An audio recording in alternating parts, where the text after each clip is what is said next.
El estrés es una de las enfermedades laborales más frecuentes en Chile y una de las maneras de prevenirlo es generar estrategias que midan el clima laboral dentro de las empresas. Para conversar más de esto, estamos con el gerente general de la consultora en recursos humanos Towers Watson, Gregorio de la Fuente. Muchas gracias por estar con nosotros. Gracias por la invitación. A ver, partamos primero el estrés laboral. ¿Ustedes tienen medido más o menos cuánto se da en Chile, en las empresas, en qué tipo de empresas? ¿Tienen una trazabilidad de este tema?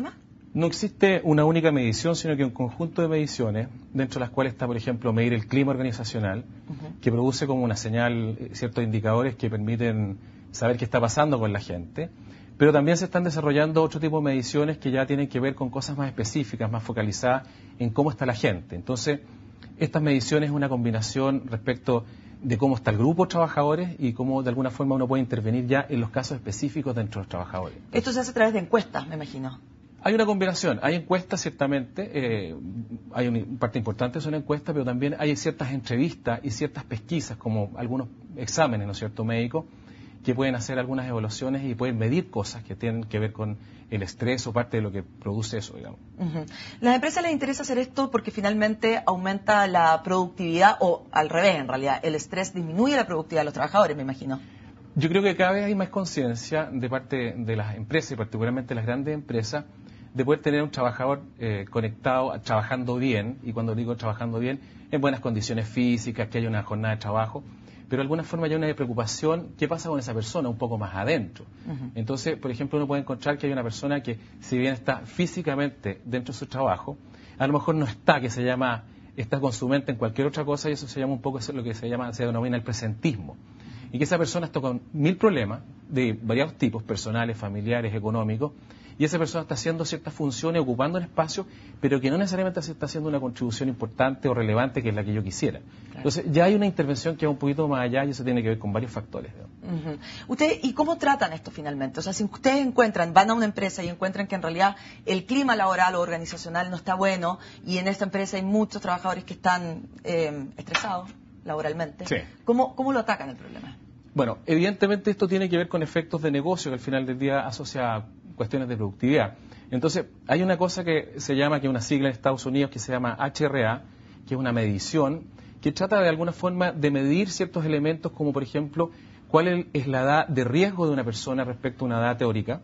Entonces, alguien puede tener, 40 años, pero la edad de riesgo está mostrando que tiene 50, y estas mediciones a uno permite establecer y hacer ciertas clasificaciones. Y eso no solamente tiene que ver con el estrés propiamente tal, tiene que ver con ciertas conductas, con ciertos hábitos, con ciertos elementos que pueden hacer más o menos productivos. Por ejemplo, si una persona tiene alto nivel de riesgo y nosotros hacemos una clasificación, decimos, se combinan ciertos factores, sobrepeso, malos hábitos, fuma y otros elementos, podríamos hacer una clasificación bajo ciertas denominaciones de que esa persona está en alto riesgo y uno podría agruparlos como el grupo rojo.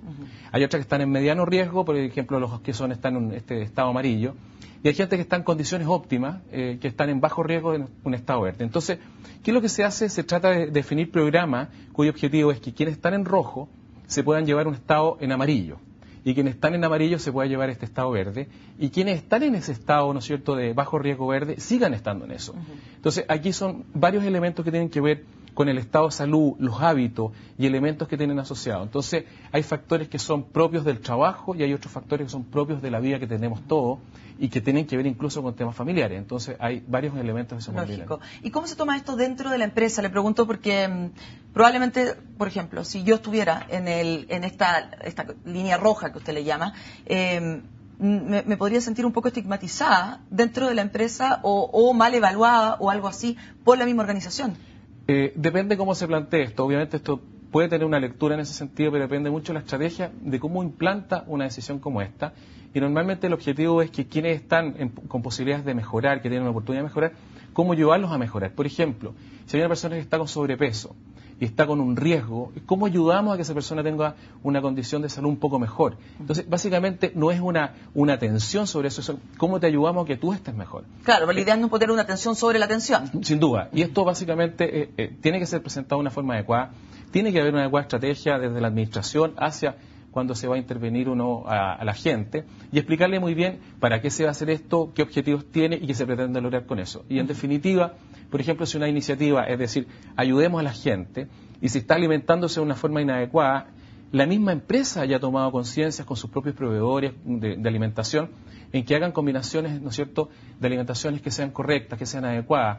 También las empresas están tomando decisiones en términos de decir, los invitamos a hacer un poco más de ejercicio, a complementar esta condición de vida sana. Y hay empresas que están patrocinando y ayudando a que la gente tenga mejores condiciones en ese sentido y dándoles las oportunidades con eso.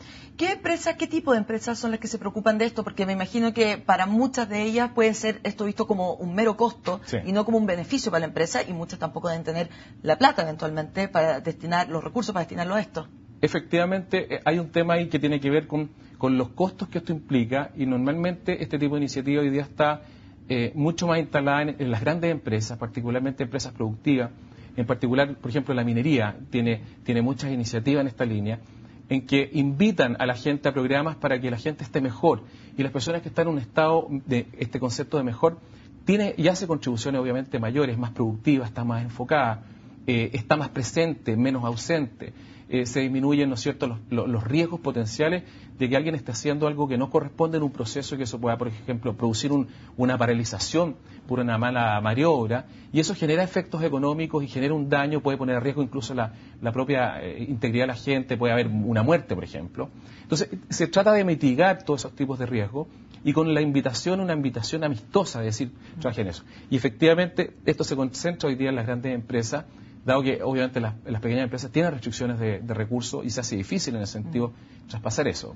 ¿Y tiene usted alguna cifra o hay alguna medición de cómo efectivamente una empresa, antes de haberse sometido a todos estos métodos, tenía una productividad X, y cuál es la productividad que luego logra una vez que se somete a estos test? Sí, hay ciertas mediciones en que esto es un programa que no es solamente una acción puntual, es un estado permanente que se evoluciona en el tiempo, donde en el primer año probablemente uno no ve cambios sustantivos. Claro. Normalmente los cambios se empiezan a observar hacia un segundo o tercer año, donde si uno establece una línea base de iniciación de este programa, se mejoran, por ejemplo, los tiempos perdidos, se mejoran una serie de aspectos que tenían incidencia de eso. Más aún, en el primer año se trata de evidenciar cuáles son los problemas que hay en ese sentido. Por ejemplo, hay acciones que han permitido una serie de elementos de tendinitis y temas de ese tipo, se han ido corrigiendo. La gente, por ejemplo, malas posiciones, empresas hacen una pausa, con una cosa que se llama la gimnasia de pausa, claro, que paran la jornada laboral y hacen una serie de ejercicios que permiten que la gente siga. Esa pausa les permite seguir mejor. Entonces no incuban un problema, sino que van administrando de una forma bastante más adecuada en ese sentido. ¿Y las empresas se creen esto? Yo diría que cada vez más hay una conciencia de que la gente es importante que esté bien para que haga bien las cosas. Y yo creo que ese es uno de los principales elementos que hoy día uno puede observar de parte de las empresas, en que es importante preocuparse de eso. Y por lo tanto, esa inversión tiene retornos en términos de productividad, tiene que ver también no solamente con el tema del negocio como tal y los efectos numéricos, sino que también hay una acción del punto de vista de la responsabilidad social, que hoy día se habla, en que le demos condiciones a la gente a haga mejor las cosas. Responsabilidad finalmente corporativa, de alguna manera. Responsabilidades corporativas que tienen que ver con el trabajador en su propia actividad de trabajo, y también se han creado elementos como, por ejemplo, estrategias que asisten al empleado. Por ejemplo, yo puedo tener un trabajador poco enfocado en lo que tiene que hacer, y uno trata de investigar, y se han creado unos sistemas que se llaman asistencia al empleado, en que ellos pueden llamar un teléfono confidencial que entrega un servicio, y se hace una pesquisa en esa conversación, y ese trabajador puede decir en ese ambiente de confidencialidad que está viviendo ciertos problemas, por ejemplo, personales, que está viviendo una separación, por ejemplo. Y estos servicios lo asisten, lo ayudan, por ejemplo, en temas legales, o está viviendo un problema de mala gestión financiera, lo ayudan a entender su estado, su situación financiera, y poder gestionar otros temas, o temas de alcoholismo, de drogadicción, que no se ventilan, y estas instancias ayudan a poder mitigar de alguna forma la gestión sobre esa gente, y esa gente, el solo hecho que la escuchen en un ambiente más de confianza, que no expone, y si hay garantías para eso, produce un beneficio y obviamente soluciones a los problemas, que le hace ser obviamente menos productivo, lo hace ser menos feliz, y ahí tiene una serie de elementos que transformarlos en procesos virtuosos. Muy bien, Gregorio. Muchas gracias por esta conversación acá en Agenda Económica. Encantado, muchas gracias. Con esta entrevista entonces terminamos este nuevo día en Agenda Económica como siempre. Los invito a seguir juntos a CNN Chile.